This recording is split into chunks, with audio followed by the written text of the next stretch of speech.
Arthur J Finkelstein was born on May 18, 1945 and died on August 18, 2017. He was a New York State-based Republican Party (GOP) consultant who has worked for conservative and right-wing candidates in the United States, Canada, Israel, Central and Eastern Europe over the past 4 decades. With his brother, Ronald, he ran a political consulting and lobbying firm based in Irvington, New York. Finkelstein's specialties were polling, strategy, message, media, ad placement, and advising on general campaign management. In 2013, he was honored by the American Association of Political Consultants and named to its Hall of Fame, the highest honor that the working members of the profession can bestow upon a colleague. In 1968, Finkelstein did behind-the-scenes election analysis for NBC News, part of the network's team working under former Census Director Richard M. Scammon and exit polling pioneer Erwin A. Bud Lewis.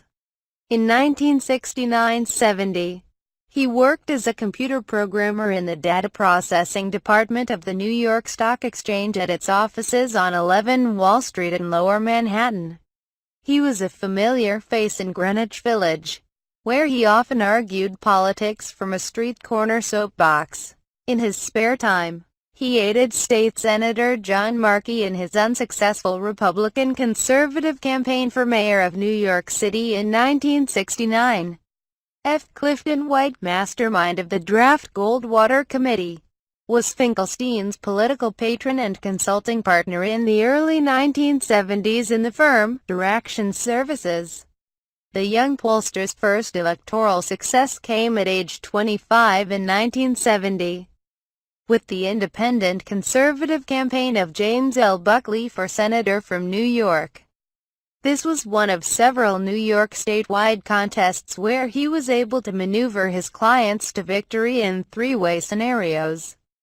Buckley won a plurality upset victory over GOP incumbent Charles Goodell and favored Democratic Richard Ottinger. Of that election night, Buckley later wrote, by 10 p.m.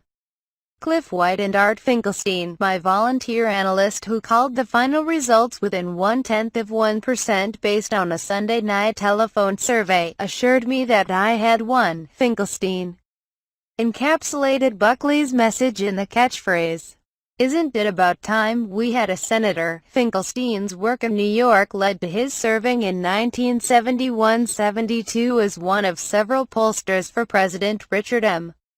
Nixon's re-election campaign, developing sophisticated demographic analysis. The 1972 election also saw the first of his 3 victorious campaigns to elect Jesse Helms as U.S. Senator from North Carolina. After the election, Finkelstein worked with Helms' political aides Tom Ellis and Carter Wrenn to establish a permanent conservative organization, the National Congressional Club, which lasted until 1995. Finkelstein and White went their separate ways in the mid-1970s, and he founded his own firm, Arthur J.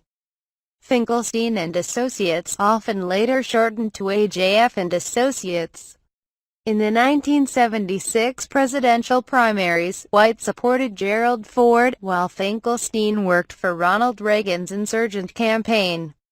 He helped Helms's Congressional Club turn around the faltering Reagan effort with a victory in the April North Carolina primary.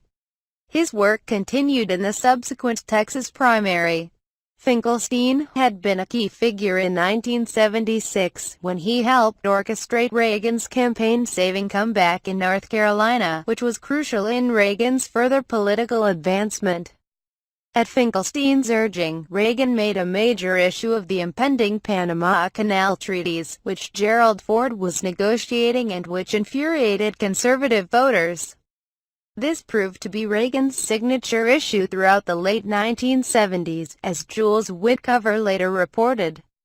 Tens of thousands of Wallace voters were gradually cut adrift during his slide in the primaries, and Reagan media man Arthur Finkelstein recruited a Wallace aide from Fort Worth to radio and television spots for Reagan. It was dynamite. The Associated Press's Mike Robinson wrote Finkelstein was viewed by many as instrumental in Gov. Reagan's 1976 primary successes in North Carolina and Texas. He died at 72 years old.